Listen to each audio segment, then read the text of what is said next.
Tutto pronto per la terza corsa, il centrale del pomeriggio dal punto di vista sia tecnico che economico. Una prova per ottimi soggetti di 3 anni, vincitori da 4 a 20.000 euro nella carriera, in 6 che hanno accettato l'invito, con favorito Caio Titus Bond e Alessandro Gocciodoro. Si va in partenza con il numero 1 Contedesi, Marco Stefani, 2 Country Gialla, Antonio Greppi, 3 Capoclasse Italia, Andrea Farolfi, 4 Caio Titus Bond, Alessandro Gocciodoro, 5 Calvados Griff, Antonio Di Nardo, 6 Ceres Prav, Vincenzo Piscoglio dell'Annunziata.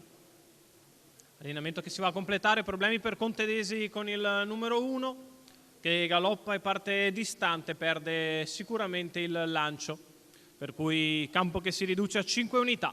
Si ritrae Caio Titus Bond ed è velocissimo Calvados Griff, che cerca di andare al comando nei confronti di Capoclasse Italia e Country Giall, che replicano però al suo interno.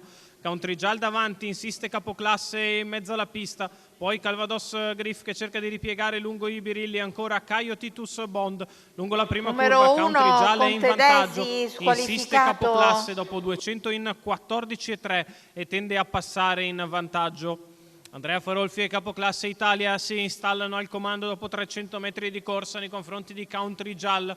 In terza posizione Calvados Griff avanti a Caio Titus Bond, i primi 400 in 29. Alla retroguardia c'è Ceres Prav.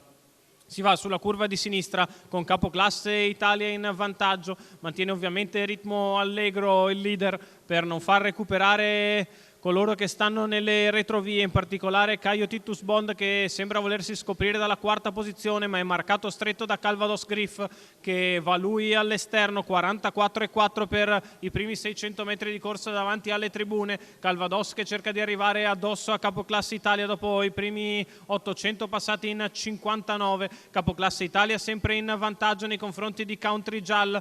A largo Calvados Griff, mentre fa fatica a ingambarsi Caio Titus Bond, che perde posizioni, brucato di dentro da Ceres Prav, cerca di ringambarlo con la dritta Alessandro Gocciodoro. Intanto però duello tra Capoclasse Italia e Calvados Griff, che passano il chilometro in 1:13,4 apparecchiati. Caio Titus che prova a rifarsi sotto, Capoclasse che sembra essersi sbarazzato di Calvados Griff, deve andare in terza Caio Titus Bond, lungo la corda c'è sempre Country Giall, garoppa Calvados Griff, terzo numero rimane Ceres Prav. Capoclasse ancora in vantaggio con un paio di lunghezze nei confronti di Country Giall, di Ceres Prav e di Caio Titus Bond. L'ultima curva passata in 14,7 da Capoclasse Italia, che è in vantaggio, deve difendersi dal ritorno di Country Giall di dentro e di Caio Titus a largo. Capoclasse che ancora 1,5 da gestire, Capoclasse Italia che rientra col botto e vince nei confronti di Caio Titus Bond. Per il terzo sono in linea Country Giall e Ceres Prav, finito bene al largo. 29,6 anche la chiusa dopo un 28,5 di là, 1:12,8 il ragguaglio cronometrico, un super rientro di Capoclasse Italia, Andrea Farolfi e Mauro Baroncini per la scuderia Giovane Italia.